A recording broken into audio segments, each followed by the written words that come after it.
Kalian mampir di video ini mungkin gara-gara kalian lagi kebingungan mencari pekerjaan apa sih yang sesuai dengan bidang gua. Apalagi gua barusan lulus gitu, lulusan dari SMK, SMA atau bahkan kuliah S1 yang bidangnya bidang media digital gitu ya teman-teman, tentang media. Ya terserah sih, bukan media digital aja, tentang yang kalau misalkan kalian minatnya ke bidang media, broadcast dan segala macamnya, lagi kebingungan gitu ya. Kalian udah ngelamar sana sini kok banyak persyaratan yang nggak bisa gue mumpuni, terus giliran keterima dari dirinya sendiri nggak sesuai.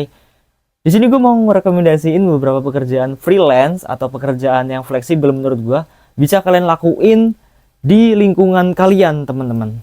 Terserah kalian sih mau di lingkungan kalian atau di kosan kalian atau bahkan tempat tinggal yang kalian sekarang tinggali gitu ya teman-teman. Ya, tempat tinggal maksudnya. Nah, tapi sebelum lanjut kontennya, jika kalian yang belum subscribe channel ini, silahkan subscribe terlebih dahulu. Dengan satu subscribe kalian membantu semangat saya untuk membuat konten-konten selanjutnya teman-teman. Nah, mari kita langsung aja ke inti kontennya teman-teman. Nah, di sini gue mau rekomendasi ya teman-teman.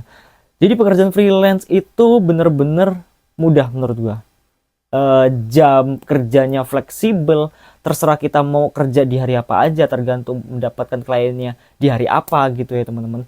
Dan menurut gua gaji freelance itu lebih besar daripada gaji orang-orang staf kantoran atau budak-budak korporat gitu ya teman. Kalau bisa mengelolanya dengan baik teman-teman. Kalau bisa kita mendapatkan klien-klien yang cukup ya banyak gitu ya teman-teman. Nah di sini gue mau rekomendasiin pekerjaan freelance apa yang cocok buat kalian di bidang media digital. Yang pertama,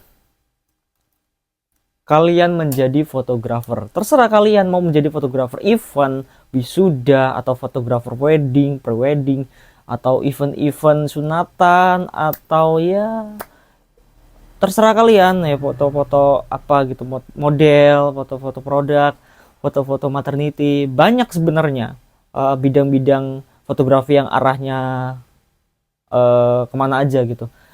Terserah kalian mau di bidang mana aja. Nah, perlu diketahui untuk memulai di bidang fotografer itu sebenarnya susah-susah gampang ya teman-teman. Nah, di sini gue mau ngasih beberapa poin untuk menjadi fotografer itu apa aja sih, terus kesulitannya apa aja. Nah, yang pertama kalian harus pahami terlebih dahulu teman-teman, kamera apa yang mau kalian gunain. Nah, menurut pengalaman gua pertama kali memegang kamera itu nyewa, teman-teman. Nyewa, dan kalau misalkan sewa itu kan berbagai ragam gitu ya, beraneka ragam kamera yang kita sewa. Nah, berhubung waktu itu gua pengen nyoba-nyoba beberapa kamera untuk apa ya, mengeksplorasi ya diri untuk pengenalan beberapa kamera terlebih dahulu. Itu sih pengalaman gua. Jadi gua nyewa beberapa kamera, misalkan di event pertama saya menggunakan Canon, terus di event selanjutnya saya menggunakan Sony, terus di event selanjutnya saya menggunakan Fuji, dan event selanjutnya saya menggunakan Lumix dan lain-lain gitu ya teman-teman. Nah, kalian bandingin terlebih dahulu, kalian bisa mempelajari dari beberapa kamera tersebut lewat internet, Google, atau sekarang udah lebih mudah lewat GPT, atau ya di YouTube banyak lah untuk mempelajari beberapa kamera tersebut. Nah, yang perlu digarisbawahi, semua kamera itu jenisnya sama. Yang perlu kalian ketahui itu ada namanya segitiga exposure yang perlu kalian ingat, itu kunci utama dalam memulai fotografi. 3 itu aja. Pertama, ISO, yang kedua shutter speed, yang ketiga itu aperture. Nah, di sini gue mau jelasin secara singkat apa itu segitiga exposure. Yang pertama itu ada ISO yang berguna untuk apa ya, kayak nerangin beberapa cahaya nih. Saya contohin langsung ya. Nah, jadi sebelum memulai fotografi itu kalian harus paham terlebih dahulu 3 jenis exposure ini. Nah, ini kita buka dulu. Nah, di sini saya mau jelasin secara langsung ke kalian ya. Nah, kita langsung belajar aja ya teman-teman. Untuk ISO-nya itu dia semakin kecil angkanya itu semakin gelap teman-teman, dan semakin besar angka itu semakin terang. Yang artinya jika kalian menggunakan ISO rendah itu semakin gelap, dan semakin tinggi angka semakin terang. Tetapi di sisi lain, di sini ada konsekuensinya teman-teman. Jika kalian menggunakan ISO terlalu tinggi, itu bisa menghasilkan noise, titik-titik noise. Jadi ada titik-titik kayak bintik-bintik semut gitu ya, itu dinamakan noise teman-teman. Itu saya sarankan kalau misalkan di dalam ruangan itu cukup menggunakan 200 sampai 800 aja teman-teman kalau untuk foto. Jika kalian menggunakan ISO 100 dia bakalan gelap banget gitu teman-teman. Jadi saya sarankan menggunakan ISO 200 sampai 800 aja untuk meminimalisir terjadinya noise. Oke, ingat ya, semakin kecil angka dia semakin gelap, dia semakin tinggi angka ISO itu semakin terang gitu teman-teman. Nah, selanjutnya kita belajar tentang aperture. Aperture itu apa sih teman-teman? Nah, aperture itu sejenis kayak bukaan lensa teman-teman. Jadi bukaan lensa di sini. Ini saya contohin, saya menggunakan lensa 35 ya, lensa 35 fix 35 mili f2, yang artinya dia semakin kecil angka ininya, aperture-nya, dia semakin terang dan juga dia semakin ngebuka cahayanya semakin lebar gitu ya. Nih saya contohin ya, dia semakin gede angka atau semakin besar angka, dia semakin bisa ngeblur teman-teman. Nih saya contohin, nah itu bisa kalian lihat tuh. Ini saya menggunakan angka yang tinggi teman-teman, f2. Jika kalian menggunakan aperture f ditinggiin, nah dia semakin gelap teman-teman. Tetapi dia semakin jelas. Maksudnya, jika kalian menggunakan f-nya terlalu tinggi, itu yang artinya background kalian itu tidak ngeblur teman-teman. Jadi background yang kanan kiri itu benar-benar jelas seperti ini. Jika kalian menggunakan f-nya terlalu kecil yang seperti tadi, f-nya f kecil, f2. Nah, jadi kayak gini nih. Jadi belakangnya ngeblur. Nah, seperti ini, belakangnya ngeblur, terus fokusnya hanya ke kamera ini aja. Itu kalau misalkan menggunakan f-nya rendah gitu teman-teman. Selanjutnya yang ketiga kita belajar shutter speed teman-teman. Shutter speed itu apa sih teman-teman? Jadi shutter speed itu seperti penekanan dalam menggunakan kamera. Nih saya contohin ya. Ini saya menggunakan shutter speed 500 dan ISO-nya 800, f-nya 2, menggunakan flash internal. Nah, kita langsung aja motret di angka 200 shutter speed-nya. Nah, dia semakin cepat gitu teman-teman. Nah, selanjutnya kita contohin menggunakan shutter speed-nya yang kecil teman-teman. Nah, jadi semakin kecil angka, itu semakin lambat menjepret ininya. Menekan shutternya itu semakin lambat gitu teman-teman. Tetapi untuk angka kecil ini, kita bisa menghasilkan gambar yang lebih terang. Yang artinya kalian kameranya itu harus ada di posisi tripod teman-teman. Harus di tripod gitu teman-teman. Supaya tidak shaky hasilnya. Nih saya contohin dengan menggunakan shutternya 1/4. Nah dia lambat. Loh, yang artinya tuh dia terang banget. Oh, coba deh, nggak usah pakai flash deh. Nggak usah pakai flash. Nah tuh hasilnya terang banget gitu teman-teman. ISO kita turunin. Terus F-nya kita naikin lagi. Nah, tuh hasilnya ngeblur. Nah, seperti ini. Itu konsekuensi menggunakan shutter yang rendah gitu teman-teman.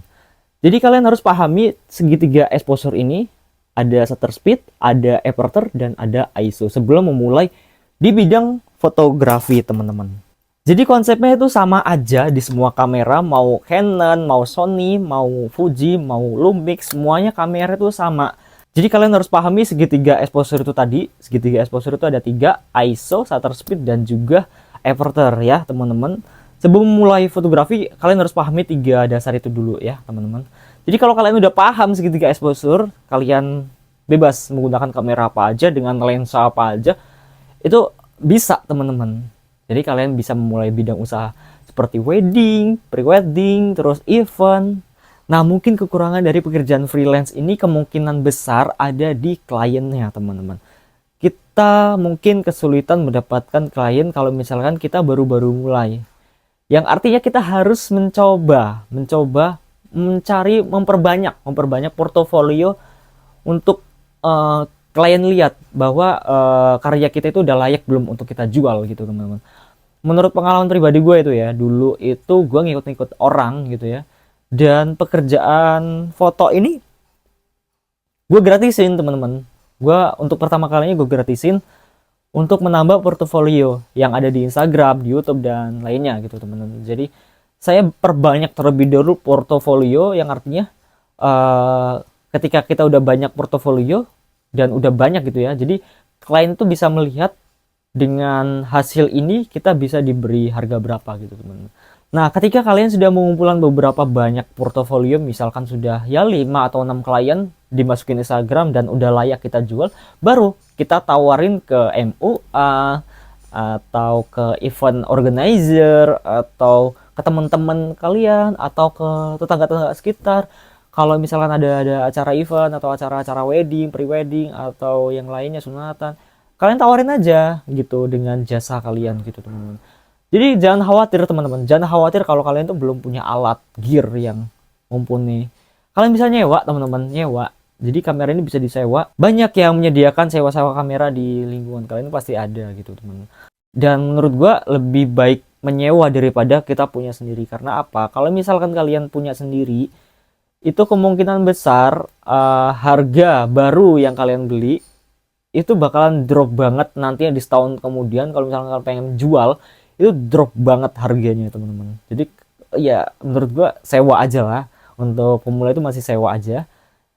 Keuntungannya mungkin masih sedikit, tetapi menurut gua itu udah sangat apa ya, ngebantu kalian kalau misalkan kalian lagi kuliah atau baru-baru lulus gitu ya. Itu bener-bener sangat ngebantu kalian untuk menambah uang jajan kalian sendiri gitu teman-teman.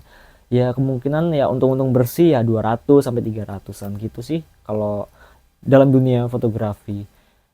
Ya itu tadi, kalian harus banyak-banyakin relasi, untuk banyak-banyakin pengalaman juga. Yang penting kalian tuh jangan takut untuk mencoba. Ketika kalian sudah mencoba, kalian bakal kecemplung di dunia tersebut itu teman-teman. Dan jangan takut untuk berhenti. Ketika kalian sudah berhenti, kalian bakalan ya ngestak selamanya di situ. Mungkin segitu aja video kali ini. Semoga video ini ngebantu kalian dalam apa ya, membandingkan beberapa kerjaan yang menurut gue itu mudah dilakuin dan fleksibel pekerjaannya, nggak ngikutin bos, budak korporat.